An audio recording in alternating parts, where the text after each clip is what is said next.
compte souvent des sommes très considérables. Ce n'est pas des dizaines de milliers d'euros, ça peut être des millions d'euros, voire beaucoup plus, ne serait-ce que pour faire un prototype physique, même la première partie qui est l'amorçage. En général, pour amorcer une start-up, il faut avoir démontré un prototype physique. Si on regarde la mobilité, que ce soit une trottinette ou une voiture ou quoi que ce soit, les coûts pour faire un prototype, ce n'est pas 5 000 euros, ça va être plutôt 50 ou 100 000 ou beaucoup plus que ça pour arriver juste à faire la démonstration, donc il va falloir le financer.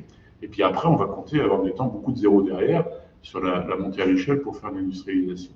Donc tout ça, ça doit être pris en compte dès le début dans une réflexion globale pour rassurer l'investisseur qui va vouloir mettre de l'argent là-dedans, pour lui expliquer qu'on a bien prévu tout l'ensemble, qu'on sait bien où on met les pieds, qu'on sait bien ce qu'on va construire finalement au final en termes industriels, et pouvoir le rassurer qu'il n'aura pas à remettre au pot. Parce que déjà, les investisseurs, ils ont quelque chose qui leur fait horriblement peur, c'est bridger, c'est-à-dire penser qu'une fois qu'ils ont investi un premier coup, il va falloir qu'ils remettent au pot parce que finalement on s'aperçoit qu'on consomme plus d'argent que prévu, qu'il faut plus d'investissement, qu'il faut plus de ceci, plus de cela.